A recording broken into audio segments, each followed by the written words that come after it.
Okay, cool. What are we doing this week? Well, Gary, you'll notice that I'm carrying a piece of the illustrious truth fruit. Truth fruit? Yeah, truth fruit, also known as a pumpkin. Is that the fruit that if you make sour things sweet? They sell it in head shops. Maybe.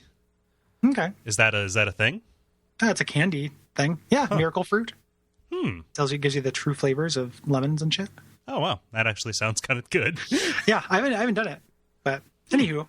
There's a head shop down the street from where I live. Well, of course there is in legendary Pottville, Cincinnati, Ohio. I know, right? We got that sweet Kentucky herb right across from the river. Oh, hi, Riff. City. Hi. Yeah. What are you doing here? I brought you this pumpkin. I'm still not sure what's going on. Oh, all right. So, Gary, if you'll take this blade and cut the pumpkin in half, we will read its entrails as though it were chicken. Sure. Okay? Yeah. I love pumpkin cutters. Yeah. I chose this because it's an easy sound effect to put in. And you'll see that. And because Riff just got a job at pumpkins.com. Yeah. and All your pumpkin needs. Yeah. Business is booming in May. Well, listen, I'm looking at this chart, and things get really good for us around September and October. After that, I don't know what you guys are doing out there. Blue the Ocean. sales team needs to get fucking in gear. Our pumpkin sales in November take a huge nosedive. Well, you get a little bit of the cornucopia bump, but that's about all. Oh, that's true. Yeah. And those pie dollars. But but quick, the steam is settling. Let me look at the guts. Samurai ghost. Fine. Gary, give me the sword. Okay, here you are. Here we go. All right, I just are you want to gonna make sure. Pumpkin cut Harry Carey yourself? I just don't want you to do that.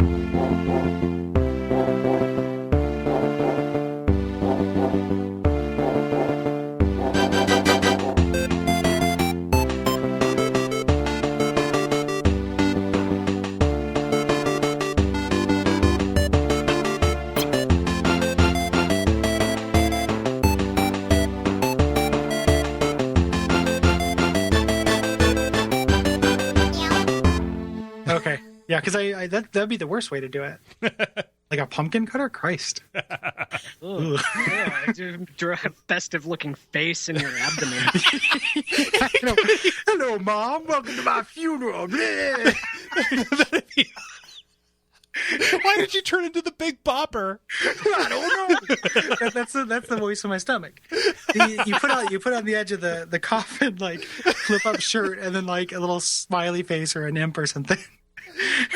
There's just a carved out face, funeral face. Like what you're doing is you're pitching some kind of weird threadless tea that like takes the Japanese woodcut style, and it's like a bunch of kids carving pumpkins for Halloween, but it's a samurai harakiriing himself with a jack-o'-lantern face.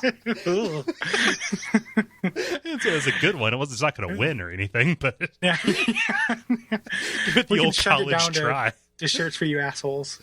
Yeah. We'll send it down to our Threadful. Also ran. Threadful. Penny Threadfuls. There we go. Oh, very nice. Done. Yep. There we are. Who That's are you, Gary? .com if I ever heard one. Yeah. My name is Gary Butterfield. My name is Cole Ross. And I'm Riff Connor. And this is Abject Suffering, the show where we nominally play bad games so you don't have to. Why are you doing this to us? Thank you for joining us, Riff. Yeah, no, thanks for having me. Yeah. Absolutely, It's great to finally more or less meet you guys. Yeah, I know. Yeah, so you're from Asymmetric, the Kingdom of Loathen dudes, and also the sweet podcast stylings of video games Hot Dog. That's right, and we just recently broke the top 300. So whee! Yay! That usually lasts about an hour in our experience. Somebody will come up with a Minecraft thing. Yeah. Or some MMO related podcast, or what always hurts my feelings more than I should. It doesn't actually hurt my feelings, but I love it when like shows that have not been on the air for like we'll be somewhere on the charts, and then shows that have not been on the air forever. Like be it like, oh, it's the old Retronauts feed. Yeah. They're not updating it anymore, but or it's like, the official publisher podcast of The Suffering 2, like something that came out in like 2007. Yeah. That happens all the time. Like, who's listening to that? Yeah. Or something that's like miscategorized, like the official White Chicks production cast. Like, Yeah. There's like It's a one thing. guy somewhere who decided he really, really liked those 3 episodes and is just listening to them over and over. I really feel like that this added to my enjoyment. Your white chicks and experience. Yeah. It had to have backups. This whole apartment full of floppy disks. Like, Oh, but yes. Thank you for joining us, even though we inflicted this on you. Just that Junior wants to play this dumb game. yeah. Dumb game suggested by Brandon Douglas. Friend of the show and personal friend, who Cole and I met at Portland Retro Gaming Expo. Yeah, he sang The Killers, Mr. Brightside at karaoke. Yeah, and he also did our current the Watch Out for Fireballs Facebook logo right now. So Brandon's an awesome dude. Mm-hmm. Him and his lovely girlfriend Miranda. Yeah. And but he suggested the Samurai Ghost game. And if you hate animation, you will love this episode. If you like 3-frame walk cycles, this is the game for you. Yeah. 3-frame walk cycles and then eerily 7-frame smooth sword cycles. Yeah, you just like it has the combat action from Quap. Oh man, Quap fencing. Yeah. Write that down. Have either of you played Probably Archery? No.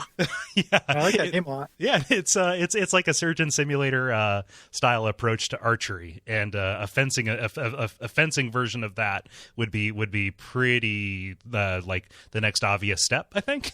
Mm-hmm. Yeah. So and the whole awkward controls as genre. Yeah. Yeah. Yep. But you control you're a samurai with blaringly red hair, which I'm sure has some kind of significance in Japanese mythology, which is what this is, nominally, or at the very least, a terrible, terrible representation of it. He controls his sword kind of like it's a toy crane. Yeah. Yeah, that's a good way to put it. Is it a guy or a girl? I thought it was a lady. Ooh. I don't... I want to say it's a guy, but I can't provide any kind of evidence. He didn't flip up the skirt. I don't mean to be. I don't mean to beat be. it in less than 2 hours. And get the version of the bikini that you get. I don't mean to be normative, but from what I remember of the sprite, his jaw is pretty lantern like. Yeah, just very long flowing red hair though, which made me think, and I'm not saying it to be, I'm in no way transphobic, but I thought it looked a little bit like a transsexual to me because of the super jaw and then the other feminine features. Like it's a very androgynous sprite. I feel like I've maybe seen like an old style Japanese woodcut or painting or something that depicted some samurai hero as having a big flowing mane of shock red hair like that. I don't know if I'm just inventing that memory or if that's a real thing. Yeah, I can see it for sure. Actually, this is verifiable. It is the resurrected ghost of the famed samurai Taira no Kagekyo. Yeah. Okay. Yeah, who is a historical figure and is indeed a dude. Okay. Then here's a picture of him on Wikipedia. Yeah. As well. I love that art style. Yeah, me too. It's pretty great. Yeah. Mm-hmm. But his hair notably is not red. Yeah, it's a weird choice. Yeah. For him to wear a wig during this. Yeah. The So this is what? This is the second game we've done for TG16, including JJ and Jeff? Yes. Yeah. And boy, does it, doesn't we did our hardware episode of Watch Out for Fireballs, and I think some people thought that we were giving some systems a short shrift, but just based on our very limited sample set. Like this is the TurboGrafx 16. I'm sure there are better games for it, but they just keep showing up on this show. I'm impressed by the technical side of this. Yeah, I mean it's pretty enough. I mean, I'm not up on my history. What platforms were around at the same time as this? Genesis, this was all around 1990. Okay. This was released in 1992, and for an action game, these are some of the bigger sprites I've seen. Yeah. Oh yeah, it's huge. Yeah. I'm glad, Riff, that you said that you're not up on your history, because it gives me, because I wanted to. I'm also not up on my history. What's Japan? Also, it is 1850 and their ports have been closed to us. If you ever want to, I'll give that joke away for free to people. If you're ever at a restaurant and someone explains a menu and then says any questions at the end, say, yes, what's dinner? And it's very funny. Like, I think, I'm sorry to pat myself on the back, but I think it's very funny, and no waiter or waitress ever gets it. Like, they will start to explain like two words of what dinner is. Yeah, it's great. Do they just read the specials off to you again? Like, No, the they're fish is just about like, to go oh, bad. well, that's, and then they'll kind of laugh. But they start explaining to this idiot what dinner is, and it's the best. Do they like assume that you're some kind of Brendan Fraser in Blast from the Past, like sheltered man child? You know what? I do it too. Like, I think they're just when only 2 meals existed. Yeah, because they would have called it supper. Come on. well, days were shorter back then, right? Yeah. According to the Bible. I think it's because they're in work mode, so they're so used to being in service of people. Oh yeah. That they can't shake off the like, this person asked me a question, I have to answer it politely and honestly. You know. I think that's a symptom of a broader sickness, which is the need to impress or make a waiter laugh. Yes. Which I suffer from. That is a gross sickness on my part. Yeah, that's true. Yeah, my father is a great sufferer of that illness, so I have worked to avoid developing that myself. It's hereditary. It's a ticking time bomb in your uterus, buddy. Jeez. I'm just picturing some kind of like genetics chart between the two of those. God, what are those called? Not Lamarck charts. But oh well, high school is gone. I saw one of my friends just uploaded a picture of me in high school today. I saw that. Yeah, that's choice. That whole group. It's at his birthday party, which I have no recollection of, and we're standing around with candy cigarettes. Yeah, yeah. Well, we all know anybody who says that they remember that birthday party wasn't really there. Yeah. We had to have been like 17. Like that was our big Halo year, and that is Halo Group 2004. Is really we had T-shirts made and everything. No, we didn't. We didn't have T-shirts made. Cake shaped like Master Chief, that sort of thing. Master Chef with the Master Chief. Come on, kids. Yeah. Oh. Yeah, that picture is real good. Yeah. I'll have to put that in a place where it can be linked to. Yeah, and you'll notice right in front of me is David, currently from the level. So yeah, is it Merkel in the center? No, that is that is our friend Mike. It kind of looks like Ben. A little bit. No, a little bit. Yeah, like a young Ben. Like. Mm-hmm. Yeah, they both have kind of a little bit of a sleepy look to them. Yeah. Yep. Yeah. But yes, it is a funny picture, and it kind of caught me by surprise. Yeah, I know. I'm not trying to teach you too bad. Like, there are blood curdling pictures of me, of course, like everybody. Yeah. Like there are I can't remember. I said it before. The picture, my high school senior picture, I should find at some point. It's really miraculous. It's real good. So at some point, if I ever find that, if you link that picture of you when you're a little kid, I'll find that picture of me and we can link that as well. Little kid, 17 years old. If I was in feudal Japan, I would have like 4 kids. Yeah. Well, yeah. You would have already been on a samurai quest. You already been a ghost. Yeah, I know, right? Yeah. I would be sitting at a crossroads waiting for challengers to approach me. just waiting for somebody to finally best me and end this misery. Oh, man. This is a sequel, which is kind of crazy. Yeah. Yeah, to Genpai Tomaden. Which same sort of thing. Nope. That's what the old Wikipedia has to say. Yeah. That's not linked. Yeah, it is. Is it? Genpai Tomaden? Yeah. Yeah, it's also a side-scrolling beat 'em up. It looks like it's the same thing, but probably a little bit worse. Yeah.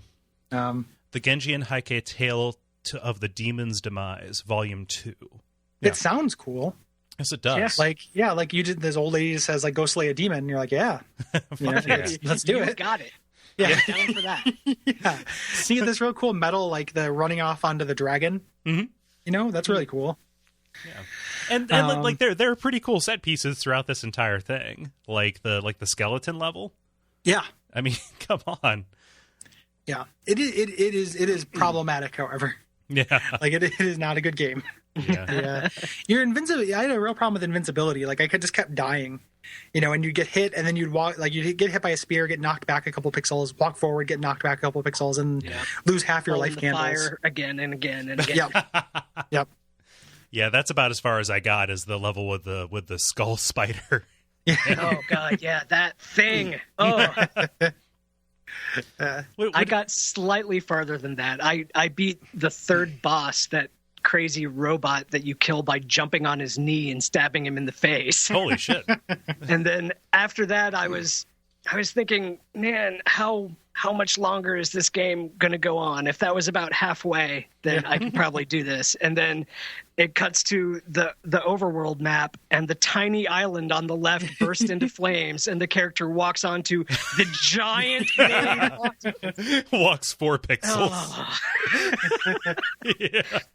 And then the old lady says, well, it was, don't be inattention. And then the next level is labeled hurting zone. That's good. Okay, that's it. I'm done. Yeah. I think you got to the climax, like what probably should be the climax of the game, like that. If you don't be inattention, hurting zone, like your work is done. I figured there was no way that. Well, it was very unlikely that anything else would be that funny. Well, no, if you get past the hurting zone, you're right next to the pain plane. So it's perfectly fine. Okay, so I played this game a couple weeks ago. I played a little bit more to refresh my memory, but I want you guys to try and decipher a note that I took on this index card. Okay. I'm just going to read the line. Tell me what I'm referring to, because I have no earthly idea. CAPTCHA ad hotels. Oh, wait, that isn't even referring to a thing. That was an off-topic thing that just happened to me.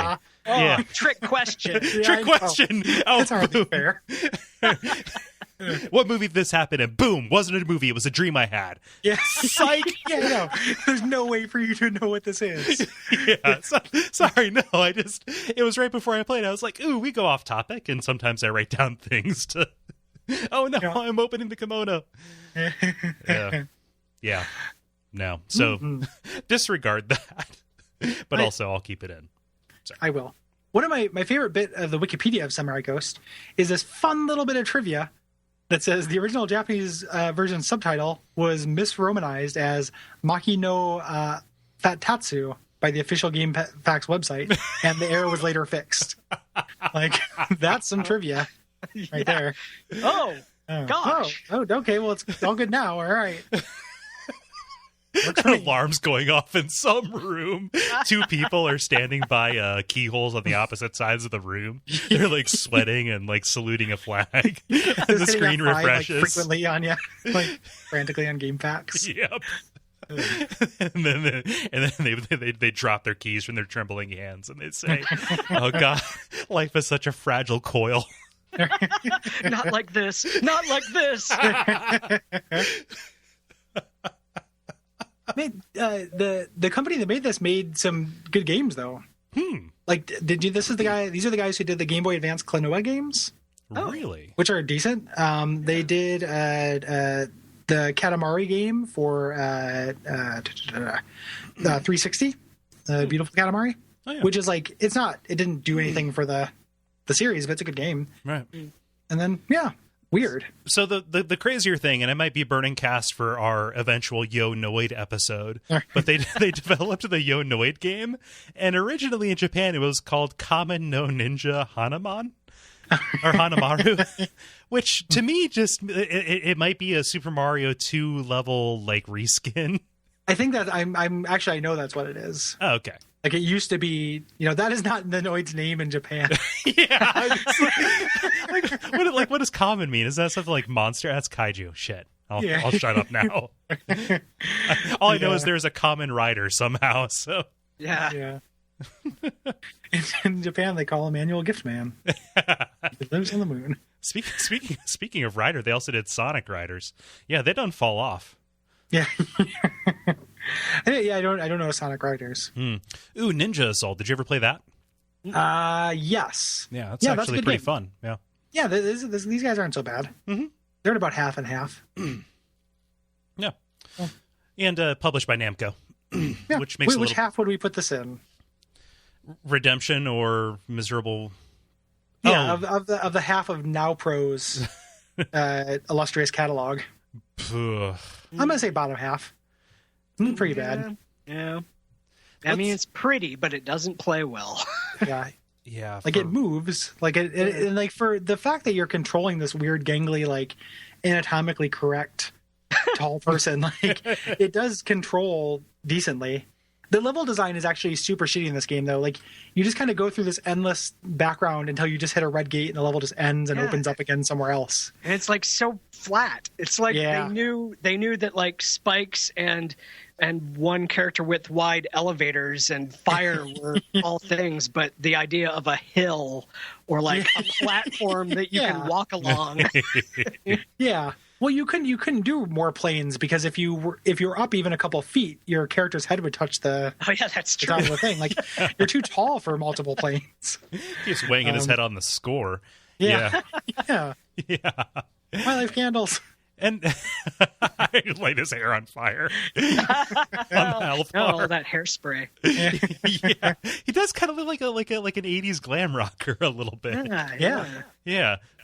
But what am I thinking of here? Like, do you think that's a product of this being like an arcade ass game? Like, I could see this being like it's very arcadey. Yeah, I could seriously see putting quarters into that right next to Rastan. Definitely. Oh yeah. I could see it being next to Time Warriors or whatever that was. Some serious Rastanism, Rastanfarianism. Yeah, going on in this game. Yeah, well, big enough sprites so you can rast and bait it. Hey. Oh. The on GameFAQs on the message board, what somebody says, "I play this game to get high." And it's like there's 2 message board posts, and that's one of them. Like by itself? Well, and no one's responded. Oh, just the game itself. Yeah, we have to smoke it, but it does get you high. Like, there's some good pixels, man. They're on the message board on GameFAQs for Samurai Ghost. There's one topic that's I play this game to get high, no responses. One other topic that is just blarg that has 10 pages of responses. That pretty much sums it up, doesn't it? Yeah. Oh, blarg. Was he Liz Lemon? Yeah. There's one review, and the name of the review is "I swear I will cut you." What's going on? Like, did I accidentally cheat death in a Final Destination-esque like on my way home, and now I'm just reading what Satan has for me to read? Like, this is okay. So you're being gang stalked, and this is how the people who are coming after you know to get a hold of you through the Samurai Ghost message board. Yeah, on I mean, GameFAQs. we talked about it 2 weeks ago. That's true. So, Yeah, that's true. I mean, there's not much we can do about that, you know? Yeah. I don't know. I get a sense that nobody who spoke English touched this, which is kind of a prosaic thing to say about a game from this era, but how a pity you are. Yeah. Yeah. You know. Yeah. It could have stood a little bit of extra time in the oven. Yeah. I think, but, it's fine. It's not too bad. Yeah. It's not crazy enough to be that interesting. Like, it's crazy, but you don't get enough text. Mm-hmm. And yeah. So there's that. So petering across the finish line. Yeah. It's slumping. Yeah. Oh, well. Slumping hard. This company made the Game Boy Advance port of Silent Scope. Oh. Yeah, that seems misguided to me. Also, Wii U port or sequel to Silent Scope. Oh, well, that's a better idea. Well, it's good to know that they're still going. I guess. No, that's my idea. That's a Cole Ross original. Oh, okay. No, that's a really good idea. Or, man, you could do it with that's actually no, that's a terrible idea. I was gonna say you could do it with the 3DS with the camera. And do like an ARG thing, but that's terrible. Oh yeah, I wish I hadn't even thought of that, because then you're pretending to shoot people in real life, and that's a terrible idea. Yes, we'll put a tiny round monitor on the top of a light gun, and you can go out in the real world. And how long will it be before there's Oculus like technology for that though? Like still a little time. There's already that game that like affects the room you're in, like that horror game that just adds elements to the room you're in. Oh yeah, like that will become a thing. Oh my gosh! Sniper games for Google Glass. Yeah. Ugh. Okay, it's a game that you play in a specific cordoned off corner of a convention. One person has an Oculus Rift, and they have little LEDs on their index finger and thumb, and everybody around them is walking around. But this guy is holding his index finger and thumb in front of him, and he is crushing their heads. Oh. Yeah, that would be awesome. Oculus, I crush your head. You wouldn't even have to have it be a specific cordoned off corridor. Like you could just walk. That would be a great Google Glass game. Like that would really knock the pretension out of those fuckers, those explorers. Yeah. No, my favorite Google Glass game is running away from everybody who wants to beat up people with Google Glass. Yeah, getting kicked out of restaurants. The game. Oh, did you read that open letter? Yeah. No, what was that? There's this guy who got kicked out of a restaurant for wearing Google Glass because the owners were afraid that he was infringing people's privacy. I tend to agree with the owner in this situation. Like it's kind of a new technology and it puts people on edge, etc. Blah blah blah. But this guy went back and he wrote just like the shittiest, most petulant "customer is always right" like letter, which was basically, I can afford Google Glass, therefore I should be able to eat at your restaurant, you plebes. Oh, yeah. Great. There's a way to make people sympathetic to your cause. Yeah, especially now in this current socioeconomic climate. Yeah, sympathy for the rich has never been higher. I know, right? Nanomachines are being perfected in order to make the world's smallest violin even smaller. And visible only with Google Glass. I read that and that made me very mad. Like I don't know if we've had like the opportunity to complain about it yet on air about like that culture of technocracy, like kind of thing that reminds me of, but that's pretty rough. Yeah, I don't think that we have. I mean, and I think that like in theory, I'm on board with like futurism or whatever, or like transhumanism, like whatever we need to do. Cyber me up. Yeah, exactly. Buttercup. That is the thing that was typed into an AOL chat box in 1996. You know this. You know this to be true. Or recently, if Buttercup is the name of one of those ponies, which God. I can guarantee it is, and if it's not, it's somebody's OC. Do not steal. No, I'm not anti-technology or anything. Yeah, but this, Yeah, no, and I think that it is specific to a very small subsection of like San Francisco, like Silicon Valley, and that's it's the same mindset that handing out code books to the homeless thing. It reminds me of that. Like it is comes from a similar place of really grotesque privilege. Yeah. Oh, okay. It took me a second to remember what you were talking about because I was thinking like World War II espionage code books. Oh my gosh! Yes. Good novel. Shipping them over to like Vichy, France, in order to leave hobo signs for the rebels. Yes. Oh yes. Alternate history. Everyone knows the homeless speak in a language that is unreproducible by Germans. Yeah. It's like Navajo Windtalkers, but for a specific. The Gruffalo soldiers. Yeah. When a homeless person talks, all the German hears is.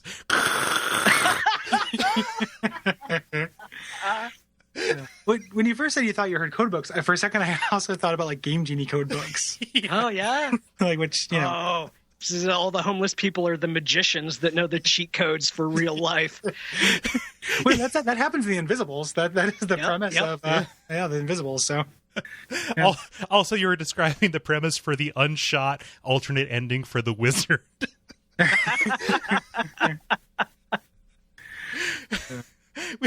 We've been going for about the allotted time, so do you want to button this up? Yeah, let's save some of this. Yeah. For the other things we are going to record. Yes. Riff, where can so thank you very much, Brandon. for suggesting this game. I don't know if I can tell you to go fuck yourself. Like You're like a nice dude. I have a really hard time telling people I know, like I've met, to go fuck themselves. you know what? I don't know him, so I could if you wanted to. Do you want to say it for us, Riff? I mean, I don't feel that strongly about this game, so maybe just like go stub your toe. Yeah, go stub yourself. Cool. If you don't start telling people you know to go fuck themselves, like to their face, because it's really fun. Like no one will ever expect it. Like if anyone ever does something mine, you're like, go fuck yourself. Like that is a good way to get big laughs at my workplace. So just throwing that out there. No one expects it. Or I also like doing it on Facebook if someone does like a thank you for all the birthday wishes thing the day after birthday. Go fuck yourself. Go fuck yourself. Honeymoon's over. Yeah, you had your day. Welcome to the 364, bitch. We or 363. on Fridays at work we pretty much have like go fuck yourself Fridays because we say it a lot. Yeah. Yeah. I think he seemed like a counselor there. Not really. Yeah. Okay, so Brandon, we love you. Yes. Riff, where can people find you? I'm at Rifflesby on Twitter, and the game I write for is kingdomofloathing.com, and we've got the podcast is Video Games Hot Dog, available on your fine internet purveyors of podcasts. Mm-hmm. Mm-hmm. Also, all of which are recommended. Yeah. Also by Word Realms. Yes. Yeah. Mm-hmm. Please. It is very good. Mm-hmm. If you are into us and you want to support us or suggest anything, you can go to Duckfeed.tv, contact to suggest games. Mm-hmm. There's also a widget on Duckfeed.tv/abject suffering. Mm-hmm. Yep. And then Duckfeed.tv/tipjar to support us monetarily. Yes. Yeah. Mm-hmm. And I feel that's enough. Check out the other shows, and as usual, just thank you for listening. Absolutely. And what we are doing next week? Do we announce that on the show? I can't remember. Yes, we do. Yeah. This next one's going to be a doozy. Yeah, I'm really excited about this. Jeffrey Lawton, your friend and ours, suggested Horse Isle, the secret land of horses. Wow. Which is a horse-based MMO that we are not the target audience for. Jenny is going to love that one, I bet. Has she played it? No, but every now and then when I see a new horse raising sim, I'll mention it to her and she'll go, "Oh my god!" Man. Okay, Gary, over under on how long it takes us to talk about Horse Master. Yeah, on that episode. Not long. Not long. I wonder how this game will compare to Horse Master. The Twine masterpiece Horse Master. That's what that's called, right? I'm not making an ass of myself, am I? Yeah. Okay. Yeah, Horse Master. Cool. The game of horse mastery. Yep. Oh, man. Mm-hmm. Cool. So thank you, Jeffrey, for that. That is going to be very special. I assume I'm going to be put on some kind of list because that is an MMO. So yeah. And we are going to do our best to try to find ways to play it together. Oh, yes. Too. So hopefully we will have some fun experience with that. And I encourage anyone who's listening. You can get a horse costume. One of you can be the front half and the other can be the back. Yeah. I always assume podcast talking into Cole's butthole. No, I prefer not. Yeah, I prefer you don't too. Yeah, I have personal space. It's interesting though that you immediately assumed that you would be the back half. Yeah. Neither of us are short men, but you are the taller one, so that it would make more sense for you to be the front. That's true. Well, I also don't want you to talk into my butthole for any time. Yeah. Oh, wow. Yeah. No, thank you. No. But people who are listening to the show should go get Horse Isle accounts. And then let's name ourselves like Abject Suffering something. Mm-hmm. And then you can find us on there. And it would be really funny and fun if people who listen to the show found us on Horse Isle, the secret land of horses. Yeah. So actually that's going to be pretty important. So now that you mentioned this, let's invade this game. So like say, let's say it down. write it down. Go to abject or facebook.com/abject suffering. And we will put up we'll put out the call to say like what the operative dates are for this, because I know, Gary, you have some travel, but let's get like at least like three or four good days of this in. Yeah, at least you don't have to clear out your week. Yeah, but spend a half hour just really making things interesting on these horses. Yeah, so for these children, for these horse children. Mm-hmm. So, oh man, that's gonna be fun. That's gonna be the best episode of the year. Yeah. So anything else? No. Thanks again, Riff. Yeah. Thanks, Riff. Thank you. Mm-hmm. Glad to be here. Yeah. Yay. Umbasa. Umbasa.